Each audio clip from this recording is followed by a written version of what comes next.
Shalom,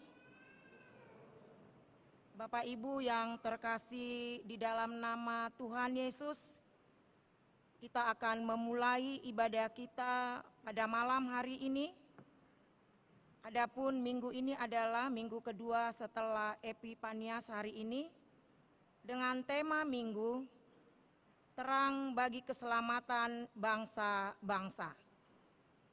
Marilah kita siapkan hati kita untuk menyembah Tuhan kita saat teduh.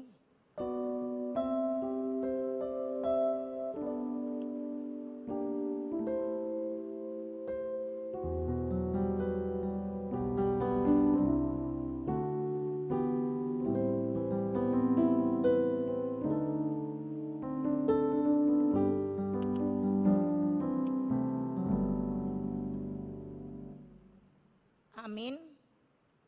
Kita puji Tuhan dari Kidung Jemaat nomor 3 ayat 1 sampai 2.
Di dalam nama Allah Bapa dan anaknya Tuhan Yesus Kristus dan Roh Kudus, Khalik langit dan bumi. Amin. Tuhan, aku cinta pada rumah kediaman-Mu dan pada tempat kemuliaan-Mu bersemayam. Haleluya. Haleluya.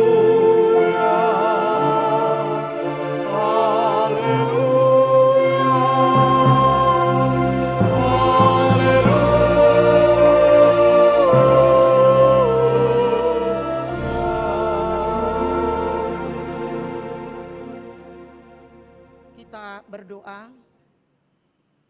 Ya Tuhan Allah Bapa kami yang di sorga, Engkau telah menyatakan diri dengan perantara firman-Mu, bahwa kami telah berkenan kepadamu dengan mengampuni dosa-dosa kami.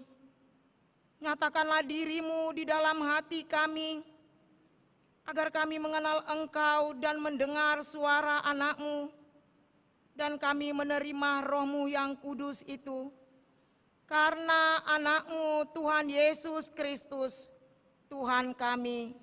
Amin.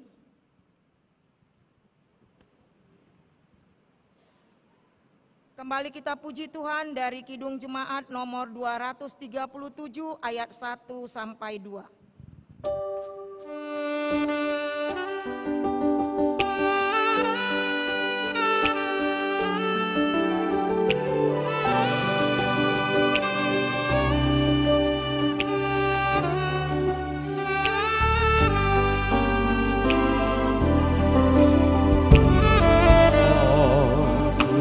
Kudus tetap teguh, Kau pemimpin umat-Mu. Tuntun kami yang lemah, lewat dunia, jiwa yang letih lesu, mendengar panggilan-Mu. Hai musafir, ikutlah ke negeri sejahtera.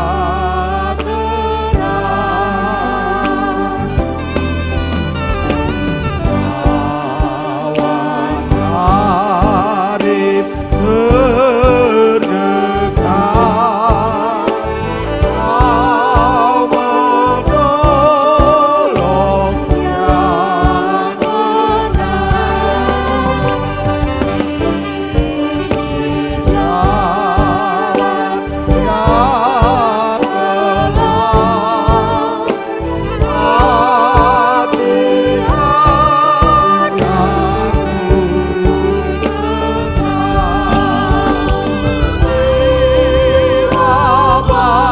badai mengerut,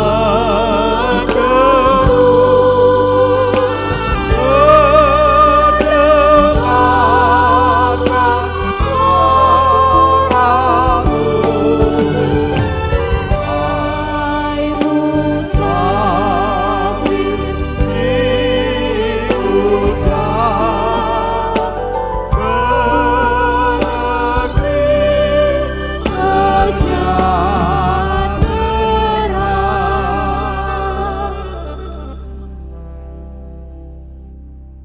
Marilah kita mendengarkan firman Tuhan sebagai pendahuluan khotbah pada minggu kedua setelah Epifanias hari ini, yang tertulis dalam Yohanes 1 ayat 29 sampai 42. Kita membacanya secara bergantian. Di ayat terakhir kita membaca bersama-sama. Demikian firman Tuhan. Pada keesokan harinya, Yohanes melihat Yesus datang kepadanya, dan ia berkata, "Lihatlah anak domba Allah yang menghapus dosa dunia." Dialah yang kumaksud ketika kukatakan, kemudian daripadaku akan datang seorang yang telah mendahului aku, sebab dia telah ada sebelum aku. Dan aku sendiri pun mula-mula tidak mengenal dia. Tetapi untuk itulah aku datang dan membaptis dengan air, supaya ia dinyatakan kepada Israel. Dan Yohanes memberi kesaksian, Katanya, tanya, Aku telah melihat Roh turun dari langit seperti merpati, dan Ia tinggal di atasnya.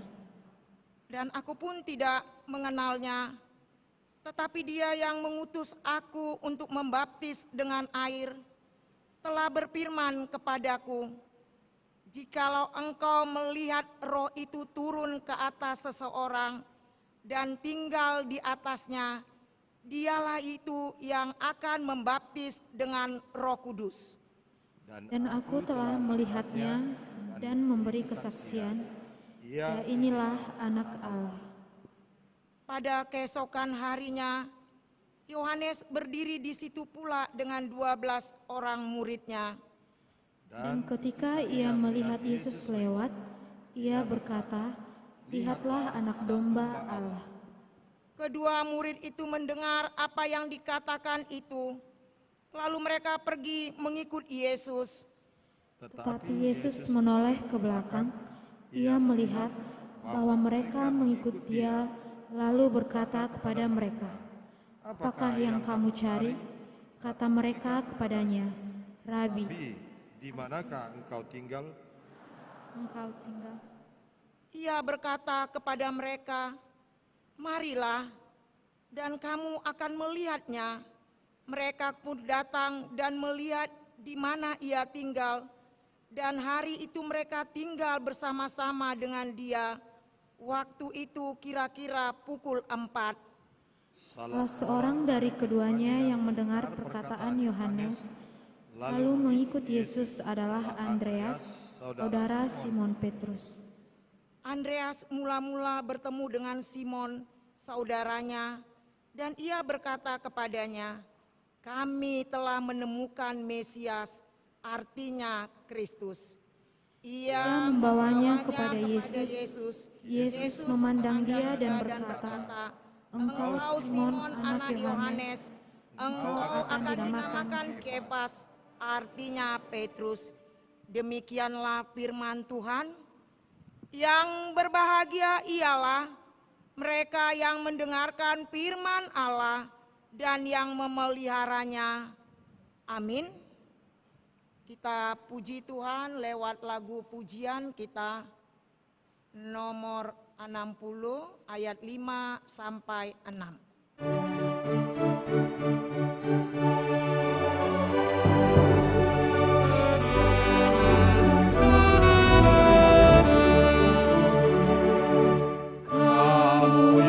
Tabah bergelut, lisan pengampun dan lembut. Haleluya, haleluya, damai menghias hatimu, mahkota surga bagimu. Puji Allah tiap kala. Haleluya, haleluya, haleluya. Hai maut, kau bersamaku, tiada yang luput darimu. Haleluya, haleluya, alangkah berbahagia hamba di dalam Tuhannya. Puji Allah tiap kala. Haleluya, haleluya, haleluya.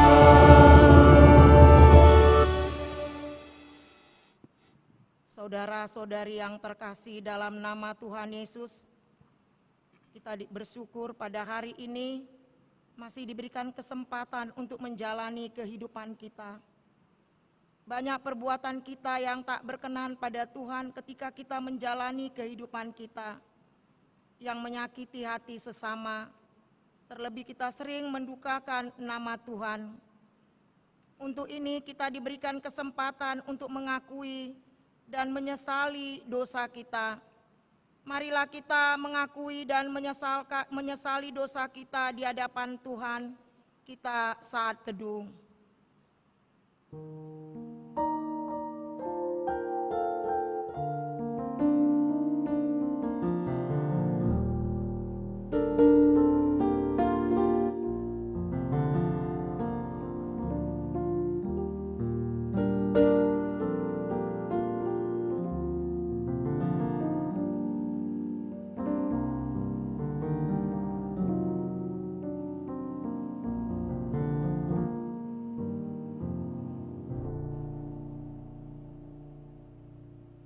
Kita berdoa.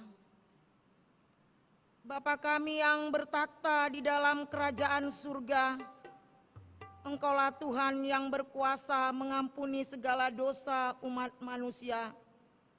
Dan pengampunan-Mu telah Engkau nyatakan melalui Yesus Kristus, Anak-Mu yang tunggal Tuhan kami. Tolong dan kasihanilah kami, agar kami yakin dan percaya akan pengampunan dosa kami, sehingga kami benar-benar hidup dalam damai sejahtera dengan Engkau dan dengan sesama kami. Ya Roh Kudus, terangilah hati kami dan pikiran kami, sehingga kami tidak merasa bimbang akan kasih setia-Mu, dan kami beroleh kekuatan untuk melakukan kehendak-Mu. Sekarang kami persembahkan diri dan jiwa kami kepadamu sebagai persembahan yang hidup, kudus, dan mulia. Di dalam nama Yesus Kristus, Tuhan Juru Selamat kami. Amin.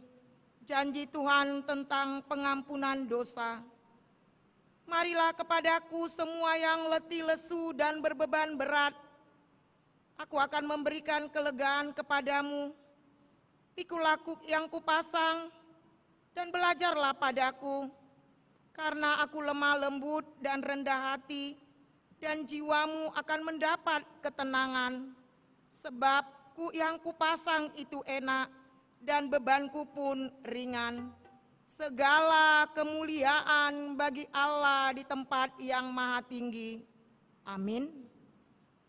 Kita puji Tuhan dari Kidung Jemaat nomor 355 ayat 1 tambah 3.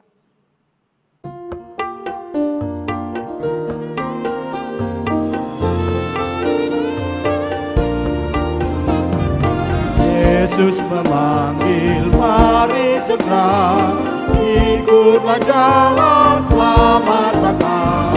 Jangan sesat dengar sabdanya, marilah segera.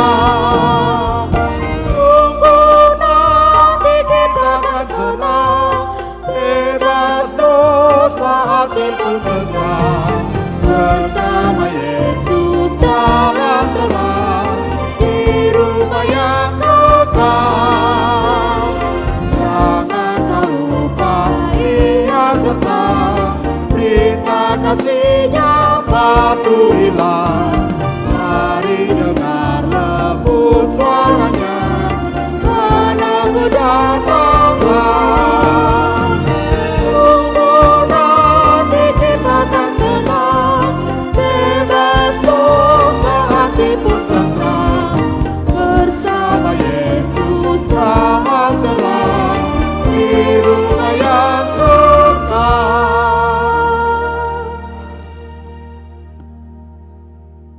Marilah kita mendengarkan firman Tuhan sebagai petunjuk hidup baru yang tertulis dalam Yakobus 4 ayat 17. Demikian firman Tuhan. Jadi, jika seorang tahu bagaimana ia harus berbuat baik, tetapi ia tidak melakukannya, ia berdosa. Marilah kita sama-sama memohon kekuatan dari Tuhan. Ya Allah Bapa kami, berilah kami kekuatan untuk melakukan yang sesuai dengan firman-Mu. Amin. Kita kembali puji Tuhan dari Kidung Jemaat 439 ayat 1 sampai 2.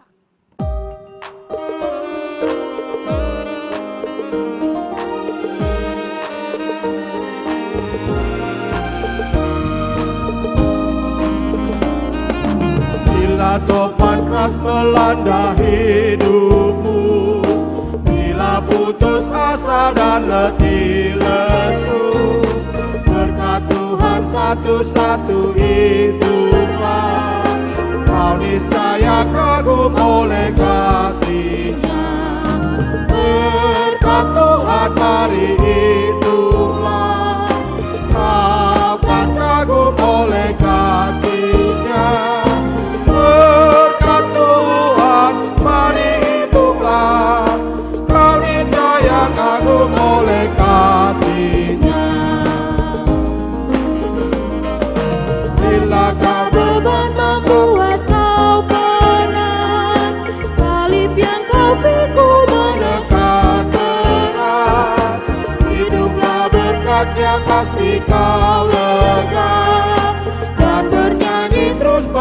bahagia. Berkat Tuhan mari hiduplah, kau kan kagum oleh kasih-Nya. Berkat Tuhan mari hiduplah, kau niscaya kagum oleh kasih-Nya.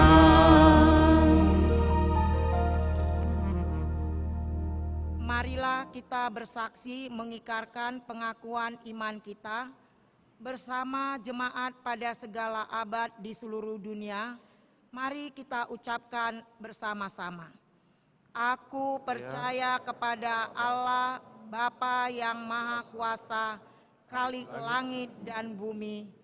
Aku percaya kepada Yesus Kristus, Anak-Nya yang tunggal Tuhan kita, yang dikandung daripada Roh Kudus, lahir dari anak darah Maria, yang menderita di bawah pemerintahan Pontius Pilatus, disalibkan, mati dan dikuburkan, turun ke dalam kerajaan maut, pada hari ketiga bangkit pula dari antara orang mati, naik ke surga, duduk di sebelah kanan Allah Bapa yang Maha Kuasa, dan akan datang dari sana untuk menghakimi orang yang hidup dan yang mati. Aku percaya kepada Roh Kudus, gereja yang kudus dan am, persekutuan orang kudus, pengampunan dosa, kebangkitan daging, dan hidup yang kekal. Amin.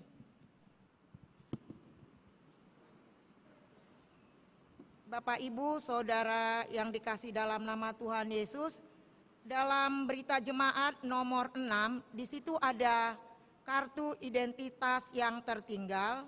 Bagi Saudara Febrianti Sitorus Pane, agar mengambil kartu identitasnya yang tinggal di kantor gereja. Demikian berita jemaat pada malam hari ini. Untuk menyambut kebenaran firman Tuhan, kita puji Tuhan dari Kidung Jemaat nomor 395 ayat 1 sampai 2.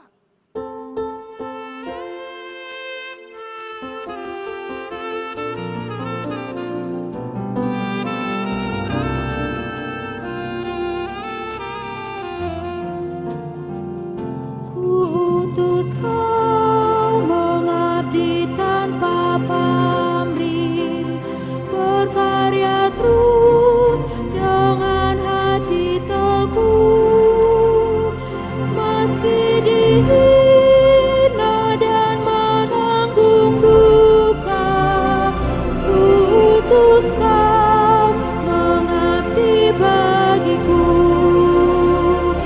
Utus Kau membalut yang terluka, menolong jiwa syarat berkeluh, menanggung susah dan derita dunia. Ku utus Kau berkorban bagiku. Ku utus Kau kepada yang tersisih, karena hatinya dirundung seduh.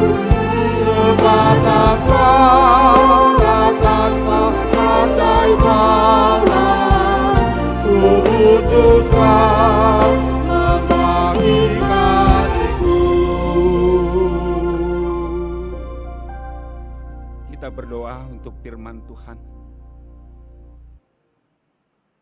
Kasih karunia dan damai sejahtera dari Allah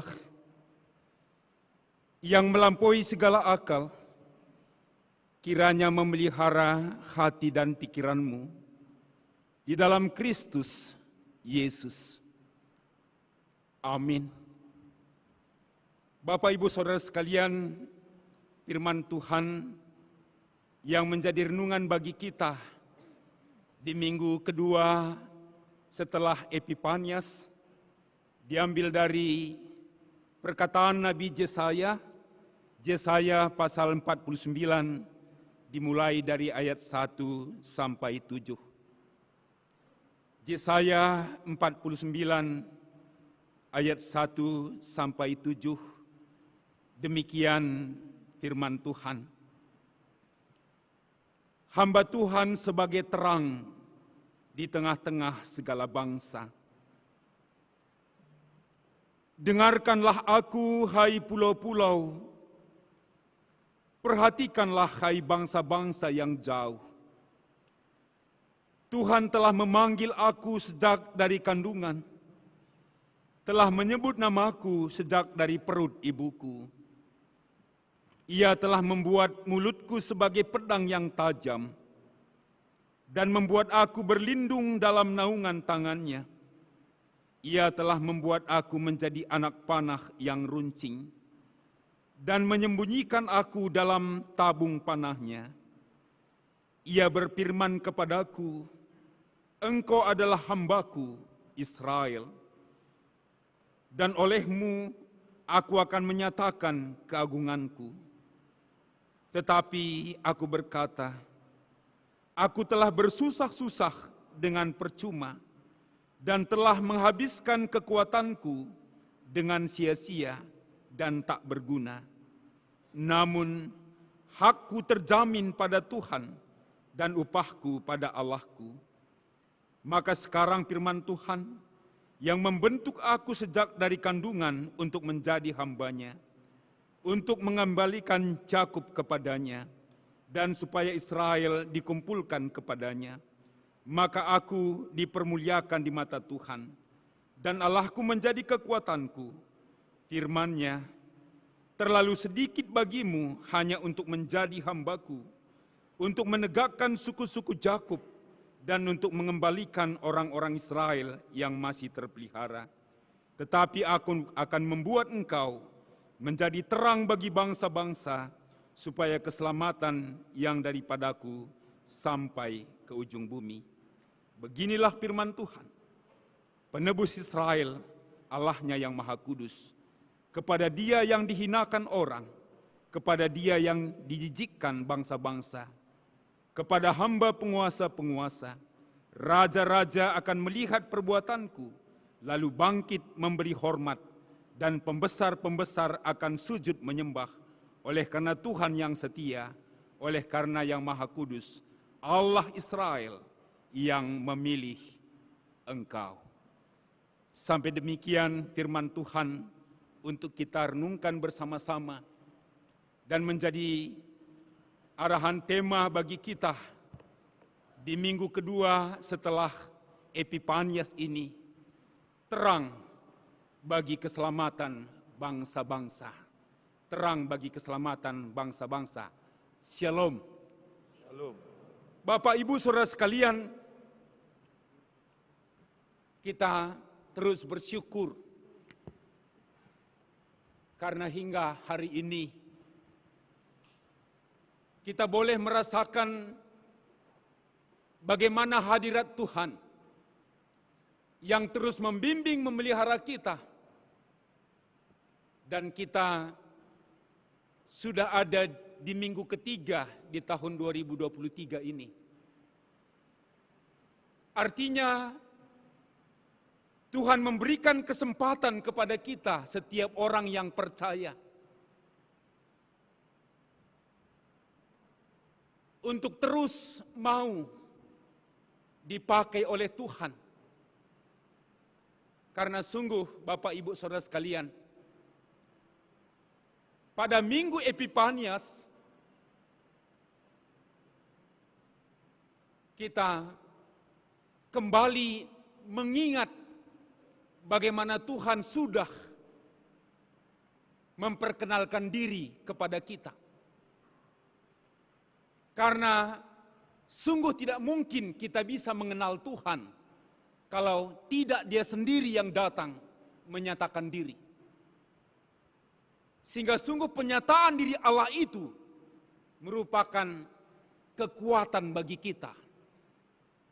Dan mungkin masih banyak yang terselubung bagi orang-orang yang ada di muka bumi ini yang belum mengenal Tuhan secara benar.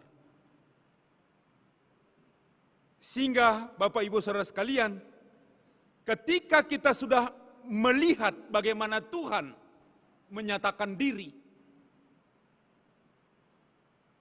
dan secara nyata kita sudah merayakan Natal, Immanuel, Tuhan beserta kita, dan itu juga di Minggu Epifanias. Dan setelah Epifanias itu harus kita rayakan terus. Sehingga benar dalam pengenalan kita akan Allah, kita memiliki iman, kita memiliki pengharapan. Dan kata Rasul Paulus, iman dan pengharapan itu harus nyata dalam tindakan kasih. Artinya, di minggu kedua setelah Epifanias ini, kita menjadi terang bagi keselamatan, bagi bangsa-bangsa. Sehingga Bapak Ibu Saudara sekalian, melalui firman Tuhan hari ini, bagaimana Yesaya kembali menjadi perenungan bagi kita, supaya kita tidak takut dan gentar, supaya kita tidak memiliki tawar hati di tengah-tengah konteks zaman kita untuk terus menyatakan kebenaran Allah. Sehingga dalam kasih itu, kita memiliki progresif hidup supaya bangsa-bangsa akan mengenal Tuhan.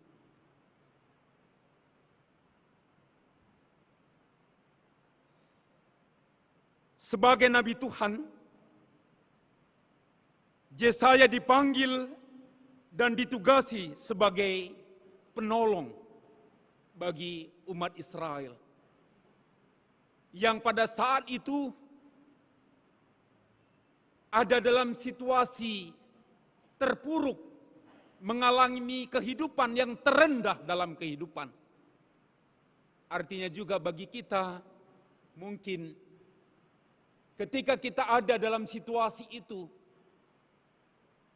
dalam situasi yang merasakan tidak ada arti apa-apa. Dan sebenarnya kalau kita renungkan, kita masih hidup dalam konteks di tengah-tengah bangsa kita, berarti tidak ada situasi itu sebenarnya. Tapi orang Israel dalam situasi terpuruk dan terendah itu ada di negeri pembuangan. Artinya ada di bawah intervensi orang lain. Dan jikalaupun ada kesempatan untuk berkarya untuk bangsa yang lain. Begitulah dalam kehidupan yang mereka rasakan. Sehingga ada dalam situasi, kalau boleh dikatakan, menunggu hari terakhir dalam hidup ini, kematian. Tetapi dalam situasi yang seperti itu juga, Nabi Yesaya tampil bahwa sesungguhnya Tuhan tidak pernah berhenti mengasihi umatnya. Bahkan proses pembuangan itu hanyalah seperti mengingatkan orang itu karena mereka sudah pernah lupa akan Tuhan. Jadi dengan demikian boleh kita pahami tampilnya Nabi Yesaya untuk menyuarakan dan bahkan dia memperkenalkan diri sebagai orang yang sudah dipilih Tuhan sejak dari dalam kandungan ibunya. Dan boleh juga bagi kita setiap orang percaya merenung, berefleksi.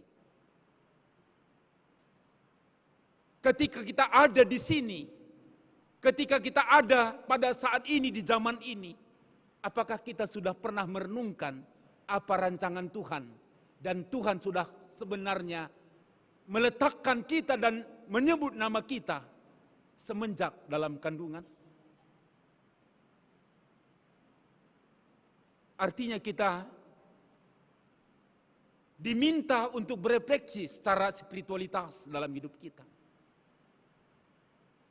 Bahwa Tuhan telah memanggil kita sesungguhnya menjadi hambanya, sama seperti Yesaya dalam kesaksiannya. Sehingga benar, Yesaya menyatakan kuasa Tuhan yang sungguh luar biasa. Dan mengingatkan bangsa itu. Karena ketika bangsa Israel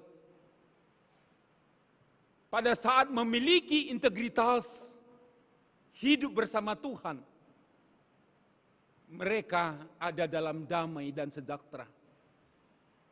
Dan memiliki prestasi-prestasi hidup dalam membangun kehidupan yang damai dan sejahtera. Dan itu menjadi perenungan ulang mengapa bangsa itu ada dalam pembuangan saat itu. Artinya, ketika Yesaya memperkenalkan diri dalam ayat 1-4 tadi, bahwa dia menyatakan kuasa Tuhan yang boleh memakai siapa saja pun, kebesaran dan keagungan Tuhan, itulah yang sepatutnya menjadi kekuatan dan menjadi andalan setiap umatnya.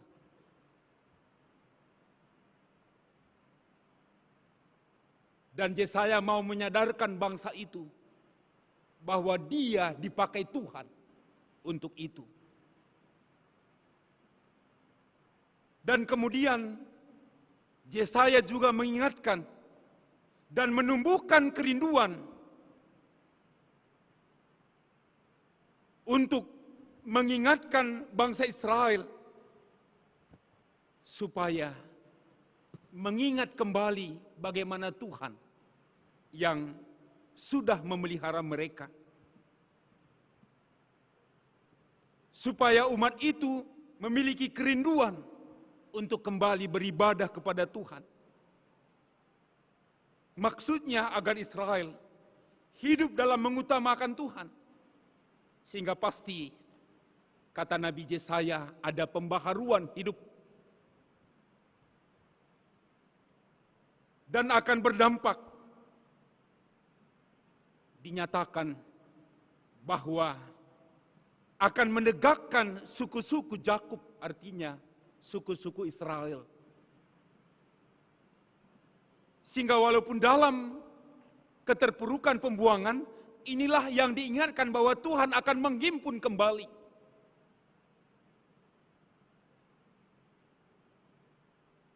Dan juga Yesaya menyadarkan bangsa Israel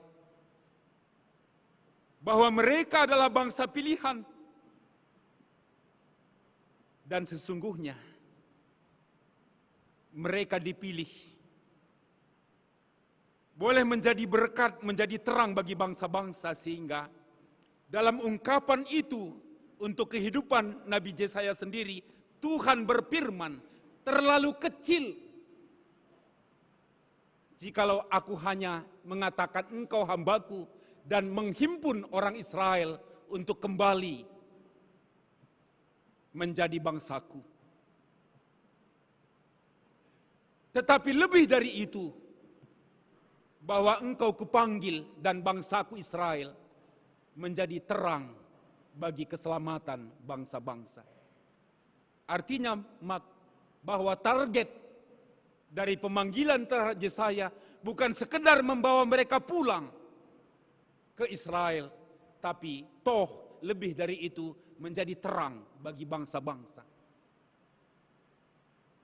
Walaupun memang di ayat 7 tadi dinyatakan bahwa hamba itu tidak dihargai, bahwa hamba itu dihina, bahwa hamba itu dianggap keji, tetapi Tuhan yang membuat dia berkuasa.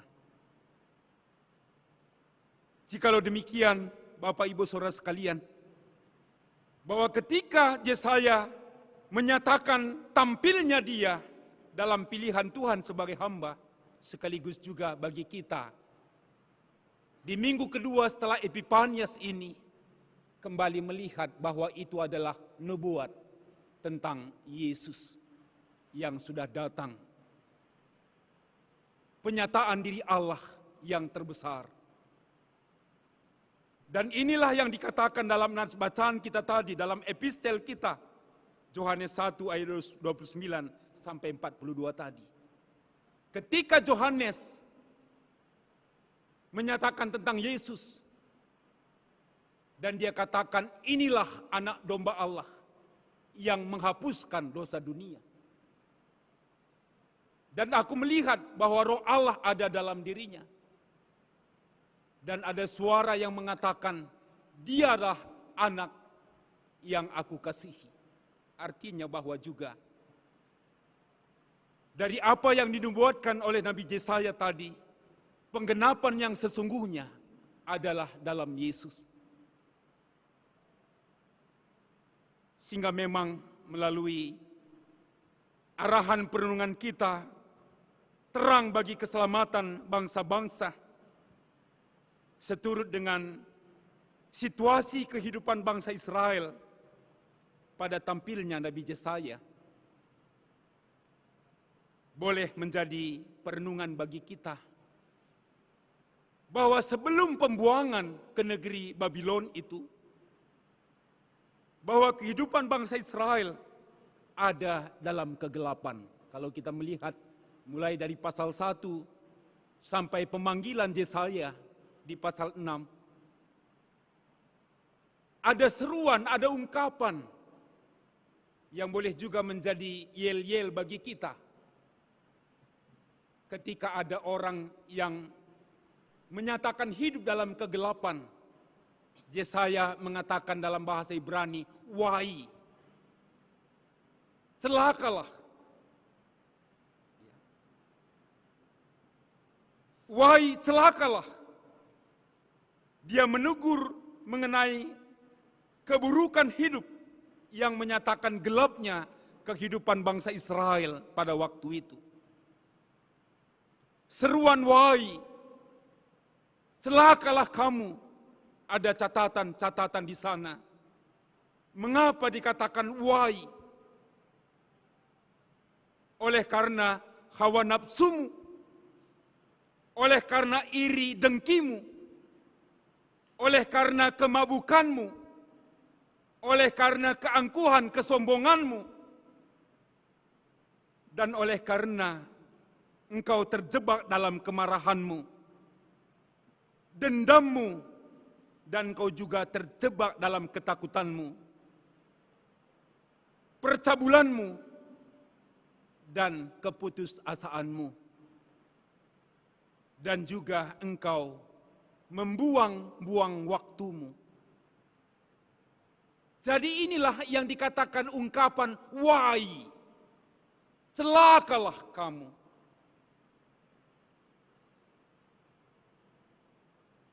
Sehingga boleh kita melihat, tidak ada alasan lain mengapa Kain membunuh Habil. Adalah karena iri, dengki, kemarahan, cemburu, dan seterusnya. Dan juga mengapa Yusuf dijual oleh saudara-saudaranya. Ini semuanya menunjukkan wahai, celakalah, dan itu akan mendatangkan kematian. Itulah situasi kegelapan, sehingga memang sungguh ketika Yesaya tampil dan menyatakan datangnya terang, ini menjadi jelas bagi kita. Seturut dengan nubuat Nabi Yesaya tadi, hamba Tuhan sebagai terang telah digenapi oleh Tuhan Yesus. Terang yang sesungguhnya, yang juga Yohanes mengatakan bahwa terang itu sudah ada dan ada di antara kita. Dan ini menjadi kekuatan bagi kita Bapak Ibu Saudara sekalian. Ketika Tuhan Yesus mengatakan, "Akulah terang dunia," dan terang itu adalah kehidupan, marilah kita membukakan diri untuk rindu bersekutu dengan terang itu. Karena Tuhan Yesus adalah terang dunia yang mampu membebaskan kita, mengeluarkan kita dari kegelapan. Dan kita aminkan dalam kehidupan kita, He is the only Son for our salvation. Menjadi keselamatan kita, hanya Yesus. Bapak Ibu Saudara sekalian, mungkin kita juga sering mendapatkan informasi hingga saat ini, apalagi Bapak Ibu Saudara sekalian, saudara-saudaraku yang terus dominan saya lihat mahasiswa yang menimba ilmu di Medan, mempersiapkan masa depan. Yang terus kita dipanggil untuk membaca dan melihat situasi kita. Bahwa sungguh dunia juga terus terancam. Itu informasi-informasi yang kita dapatkan tentang krisis. Tapi hari ini, melalui penyataan diri Allah kembali, Epifanias itu akan menguatkan kita. Bahwa bagi kita orang yang percaya, apapun katanya tentang krisis itu, kita boleh menjadi alat Tuhan. Menjadi terang.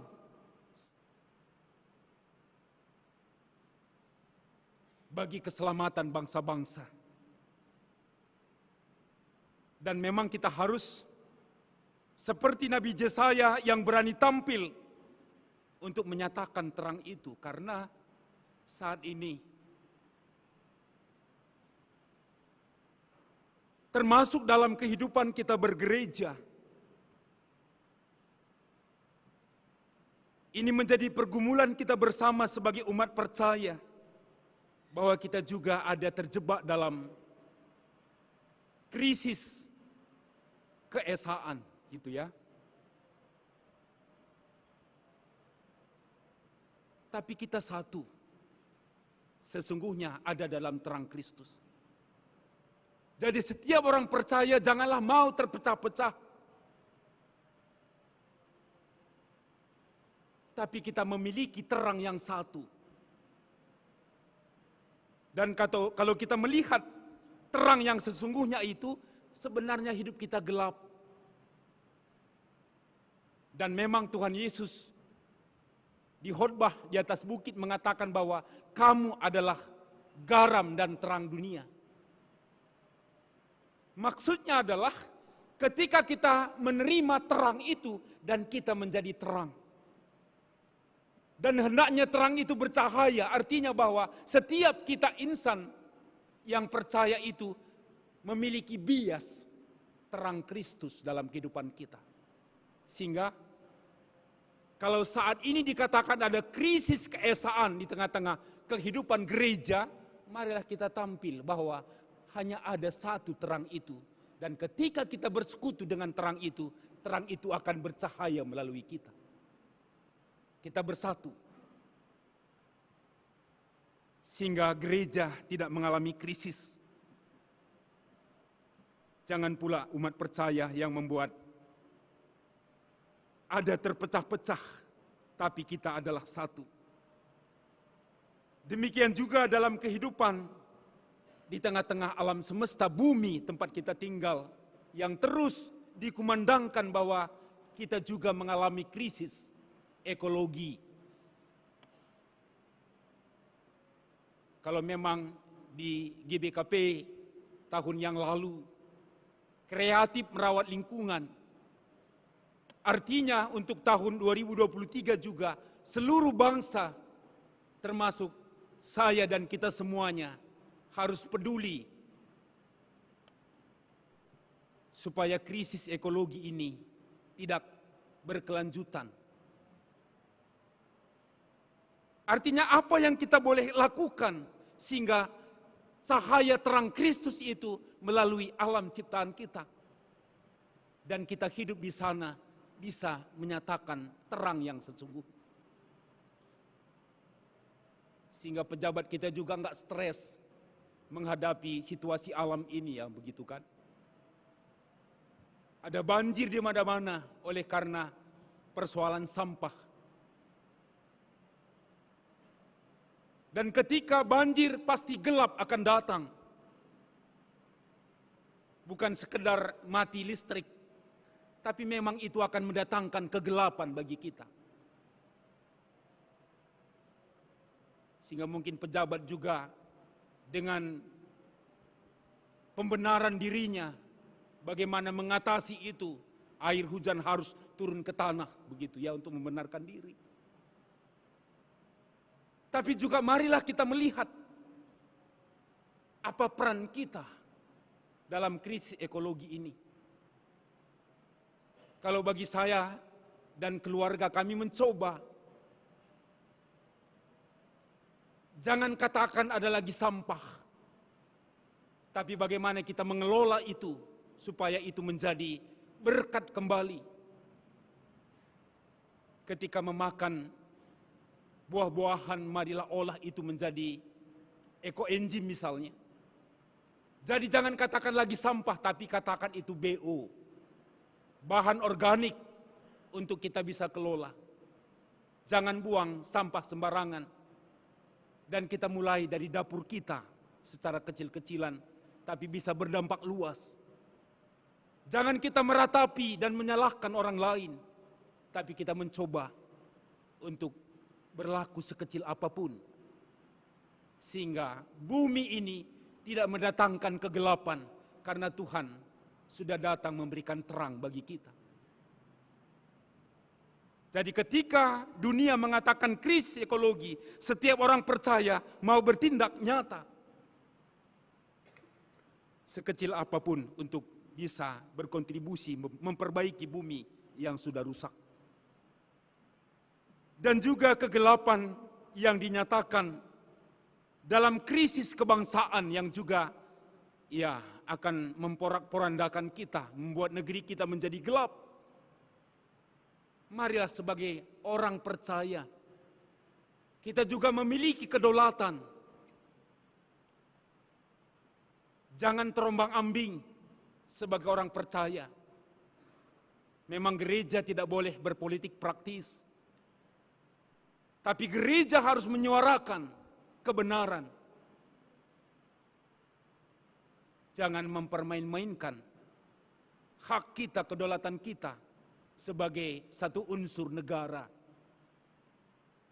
Mari Bapak Ibu Saudara sekalian, sehingga memang ada satu kegelapan yang dikatakan krisis kebangsaan itu akan kita pulihkan bersama.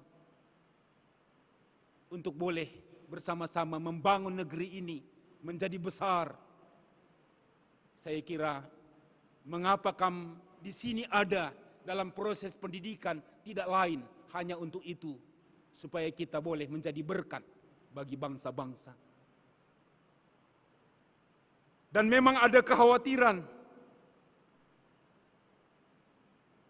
dan tantangan tentang budaya digital, revolusi industri yang memang diperhadapkan kepada kita, dan mungkin Bapak Ibu Saudara sekalian terus ikut menjalani perkembangan itu, tetapi juga ada yang memanfaatkan itu. Ada saya baca tentang kejahatan kerah putih. Artinya kemampuan dalam mengolah digitalisasi, jangan juga mengorbankan orang lain. Jangan juga membuat orang lain menderita oleh karena kemampuan saudara barangkali. Dan kalau ada orang-orang yang bertindak seperti itu, marilah sebagai insan yang percaya, yang membawa terang, kita harus menyinarinya dengan terang Kristus. Itu akan menjadi ketakutan. Apalagi bagi generasi saya ke bawah yang memang tidak memahami bagaimana teknologi informasi ini berkembang, akan gampang sekali menjadi tipuan-tipuan. Gereja harus berbicara tentang itu, supaya kita takut akan Tuhan dan menyatakan terang Kristus dalam kehidupan kita. Marilah berjuang, Bapak Ibu Saudara sekalian, untuk saling membackup dalam hidup ini. Juga dalam perkembangan teknologi informasi, katanya ada kecerdasan buatan. Dan bagi kami orang tua saat ini sangat mengkhawatirkan itu. Tetapi marilah kita bersama-sama melihat bahwa Tuhan sudah menyatakan terang itu dan itu akan berlaku sepanjang masa. Mari kita belajar bagaimana menghadirkan terang Kristus itu dalam kehidupan kita. Karena memang lanjutan dari perkataan Yesus, kamu adalah garam dan terang dunia. Dia juga mengingatkan kita dalam khotbah di atas bukit itu tentang harta yang sesungguhnya. Carilah itu, harta surgawi. Jangan terjebak dengan harta duniawi yang hanya sebentar. Dan dia katakan dalam Matius 6 ayat 22-23, mata adalah pelita tubuh. Jika matamu baik, teranglah seluruh tubuhmu.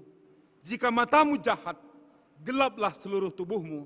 Jadi jika terang yang ada padamu gelap, betapa gelapnya kegelapan itu.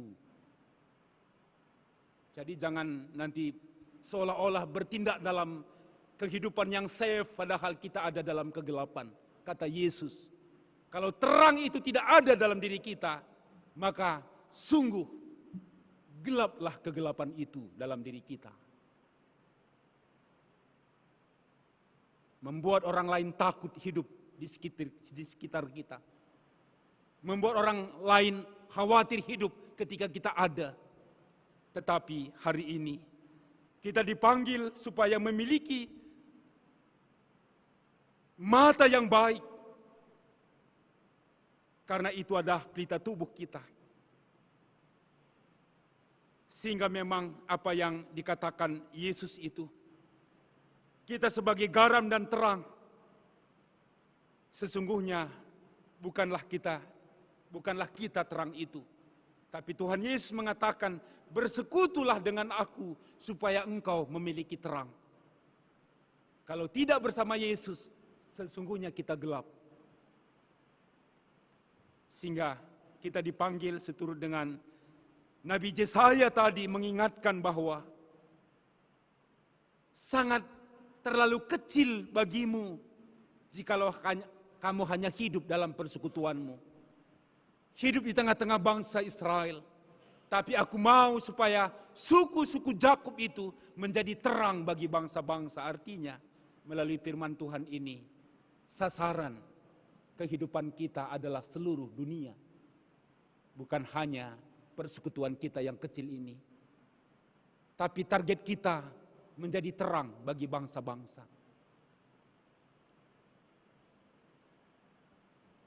Rasul Paulus juga ketika berbicara kepada jemaat di Efesus, dalam Efesus 5 ayat 8-10 dikatakan bahwa memang dahulu kamu adalah kegelapan, tetapi sekarang kamu adalah terang di dalam Tuhan. Terang di dalam Tuhan.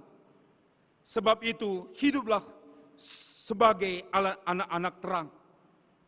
Karena terang hanya berbuahkan kebaikan dan keadilan dan kebenaran. Dan ujilah apa yang berkenan kepada Tuhan. Artinya begitulah Rasul Paulus merespon terang Kristus itu. Dulu memang kita ada dalam kegelapan, tapi bersama dengan Kristus kita adalah terang sebagai anak-anak terang. Marilah kita hidup dalam terang itu, karena terang adalah berbuahkan kebaikan keadilan, dan kebenaran. Dengan demikian, di minggu kedua Epifanias ini, mari setiap kita mau membukakan diri kepada Tuhan dan mau diproses. Dan sungguh luar biasa nats perenungan kita tadi dari ayat yang diangkatkan dari Yakobus tadi, supaya menjadi kekuatan bagi kita dan menjadi waspada. Karena tahu yang baik, tidak melakukannya, itu adalah dosa. Sehingga memang level kita sudah naik, tidak lagi berbicara tentang kejahatan adalah dosa. Kalau kejahatan sudah pasti dosa. Tapi rupanya level kita dalam spiritualis kita harus diangkat sedikit melalui firman Tuhan. Tahu yang baik, tapi tidak mengerjakannya, itu adalah dosa. Sehingga sungguh Bapak Ibu Saudara sekalian, marilah kita mengerjakan keselamatan kita yang sudah diberikan kepada kita. Dan panggilan menjadi terang bagi keselamatan bangsa-bangsa itu sungguh nyata bisa kita kerjakan dalam kehidupan kita. Sekecil apapun itu dari lingkungan tempat kita tinggal, marilah kita menjadi terang bagi lingkungan kita, sehingga kita percaya apapun katanya krisis di tahun 2023 ini, karena memang katanya secara ekonomi hitung-hitungan 8 itu secara ekonomi pasti mendatangkan krisis. Tapi bagi orang Kristen akan melampaui itu dan menjadi terang. Itu kekuatan kita, sehingga janganlah putus asa. Janganlah takut. Janganlah merasa terpuruk seperti orang Israel. Tapi bangkitlah bahwa Tuhan akan memakai kita menjadi berkat dalam kehidupan kita, dalam setiap langkah hidup kita. Tuhan Yesus memberkati. Amin. Kita berdoa. Terima kasih Bapa di surga. Firman-Mu sudah kami dengarkan Bapa. Mari Engkau berkati menjadi kehidupan kami, sehingga sungguh di zaman ini, di waktu ini, kami boleh menjadi terang bagi keselamatan bangsa-bangsa. Dan sekecil apapun yang bisa kami kerjakan, kami tidak akan terjebak dalam krisis, tapi kami boleh menjadi solusi, menjadi jalan keluar ketika kami menyatakan hidup kami di dalam persekutuan, dalam terang Kristus. Berkati firman-Mu Bapa, di dalam Yesus Tuhan kami. Amin. Kita respon sabda Tuhan bernyanyi dari Kidung Jemaat nomor 395.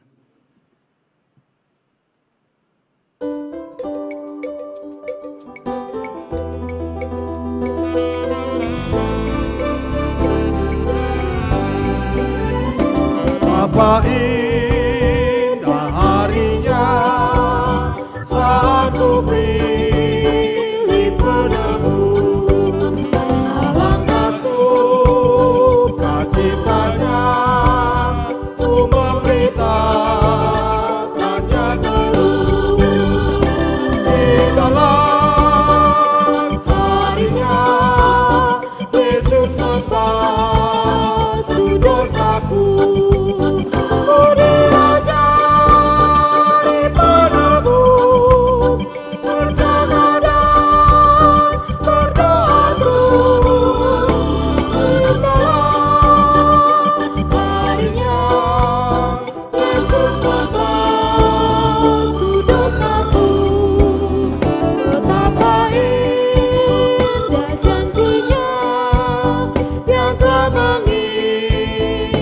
Hatiku beri kasih kepadanya, serta menyanyi bersyukur. Di dalam harinya Yesus membasuh dosaku. Ku diajari penebus,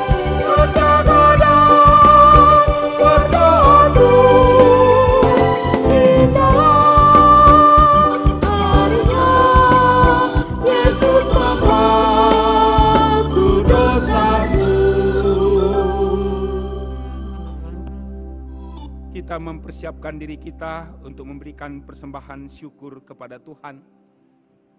Firman Tuhan yang menjadi dasar bagi kita dalam memberikan persembahan.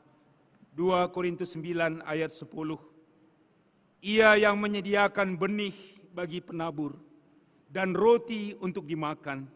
Ia juga yang akan menyediakan benih bagi kamu dan melipat gandakannya dan menumbuhkan buah-buah kebenaranmu.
jemaat kami undang untuk bangkit berdiri.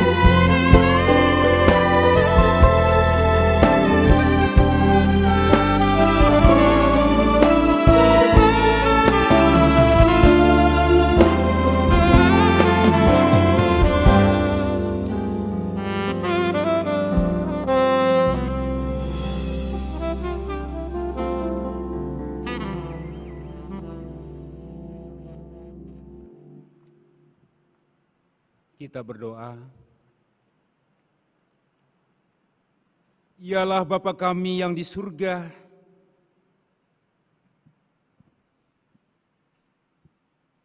setiap kami ya Tuhan mengaku dengan setulus hati bahwa hanya Engkaulah sumber segala berkat dan karunia. Pada saat ini, jemaat-Mu ya Tuhan telah memberikan persembahan syukur kepadamu. Terimalah Bapa persembahan umat-Mu dan berkatilah menjadi alat kesaksian, persekutuan, dan pelayanan jemaat-Mu di tengah-tengah dunia ini. Dan jadikanlah hidup kami menjadi persembahan yang berkenan kepadamu. Dan pakailah hidup kami untuk turut menghadirkan tanda-tanda kerajaan-Mu di tengah-tengah dunia ini. Melalui kasih keadilan, damai sejahtera dan sukacita, menjadi terang bagi keselamatan bangsa-bangsa. Bukalah hati kami oleh Roh Kudus-Mu ya Bapa, agar kami senantiasa mengucap syukur kepadamu di dalam nama Tuhan Yesus Kristus, Tuhan kami. Amin. Angkatlah hatimu pada Tuhan, bunyikan kecapi dan menari. Jangan lupa bawa persembahan. Mari kawan, ajak teman bersama menyembah. Sorak-sorak haleluya. Mari, mari, mari nyanyilah. Pujilah Tuhan yang Maha Kudus. Mari kawan, ajak teman bernyanyilah terus.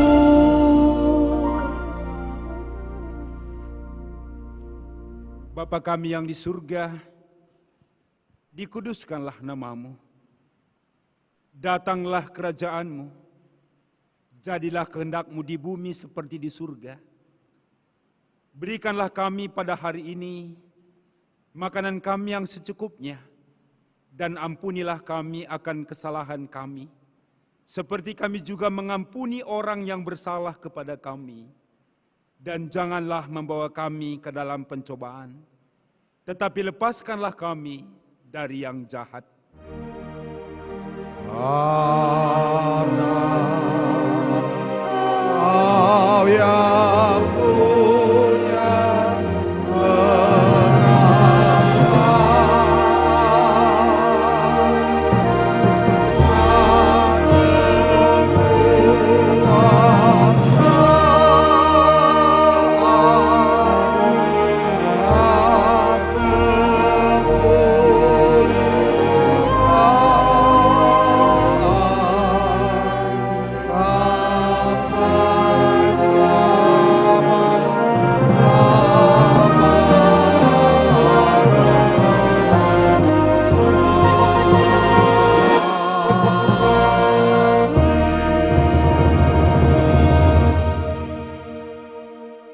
Pulanglah dengan damai dan sejahtera. Terimalah berkat dari Allah Bapa kita. Tuhan memberkati engkau dan melindungi engkau. Tuhan menyinari engkau dengan wajah-Nya dan memberi engkau kasih karunia. Tuhan menghadapkan wajah-Nya kepadamu dan memberi engkau damai sejahtera.